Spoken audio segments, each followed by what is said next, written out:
आपका स्वागत है इस वीडियो रिकॉर्डिंग में।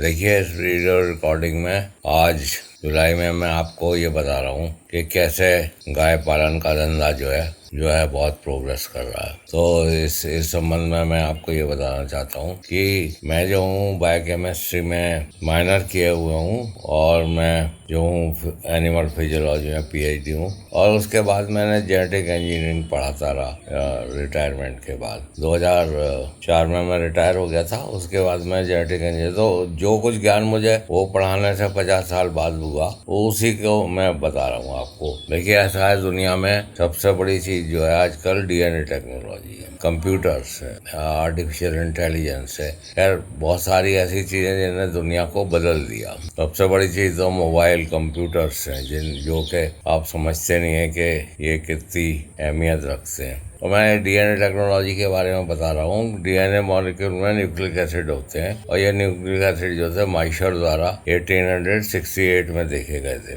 सबसे पहले उसने बताया कि न्यूक्लिक एसिड क्या होता है। प्रोटीन तो पता था, कार्बोहाइड्रेट पता था, पर DNA में न्यूक्लिक एसिड होता है वो माइशर ने बताया। फिर वाटसन एंड क्रिक ने इसका स्ट्रक्चर बनाया था 1953-54 में। वो साल वही था जबकि क्वीन एलिजाबेथ की ताजपोशी हुई थी, जैसे इंग्लैंड की महारानी के। मैं आपको इसलिए बता रहा हूँ कि वाटसन एंड क्रिक का और इस संबंध है ताजपोशी का। उसके बाद फिर ये DNA टेक्नोलॉजी, मतलब इसकी जीन सिक्वेंसिंग की गई। जीन सिक्वेंसिंग जो है, मतलब जीन में कौन कौन से अमाइनो एसिड कितने होते हैं, तो वो 2003 में हुई, और उसकी कीमत काफ़ी ज़्यादा आती थी। उसमें कई देश लगे, 3 बिलियन के करीब उसके आते थे। तो सीक्वेंसिंग में मूलिस का बहुत योगदान है, मतलब मूलिस ने ये किया कि कैसे ये, और उसके बाद ये जो है काफ़ी सस्ती हो गई। पहले इसकी कॉस्ट जो थी 3 बिलियन होती थी, और अब जो है ये $1000 में ही हो जाती है। तो इसके होने से हुआ ये कि जो बुल सिलेक्शन थे,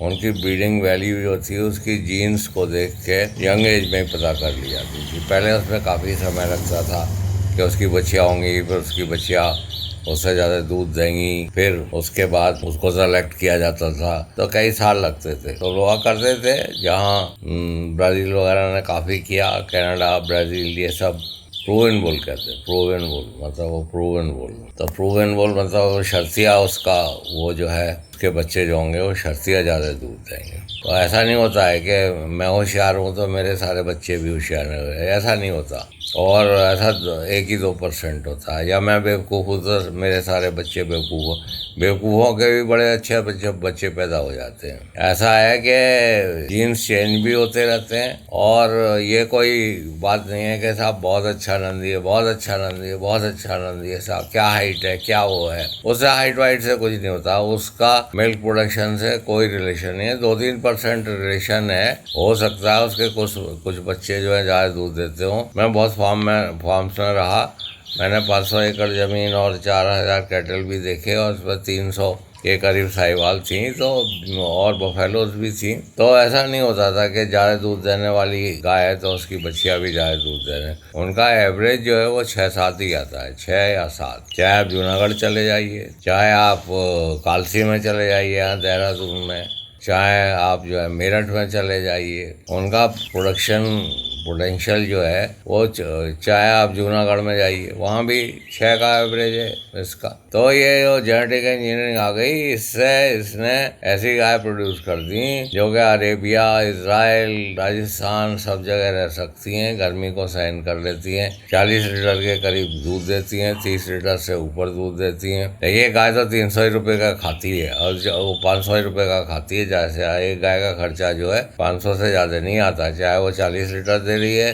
चाहे वो 50 लीटर दे रही है। तो 500 लीटर में अगर उसने आपको 30 लीटर दूध दे दिया, तो 4-1200 का दूध दे दिया आपको। तो ये तो सबसे बड़ी बैंक है। सोना वोना और ये सब चीज़ें क्या बेचते, तो इसलिए बहुत से लोग इसको देख के बहुत हैरत जंग है। और वो पंजाब तो मतलब काफ़ी इसी तरह की गाय प्रोड्यूस कर रहा है, जो कि 30 लीटर, 35 लीटर, 40 लीटर। और देखिए, इजराइल है, इजराइल में हर एक गाय 35 लीटर दूध देती है। अमेरिका में मतलब 30 लीटर दूध देती है। यहाँ अरेबिया में लोग कहते हैं कि साहब यहाँ पे गाय रख लेंगे हम, राजस्थान में रखिए आप, अरेबिया में रखे हुए शेख लोगों ने तो 15-15 हज़ार तक गाय रख रखी है अपने यहाँ। उनके यहाँ बड़े बड़े फार्म्स हैं इसके, हॉलिस्टीन फ्रीजन के।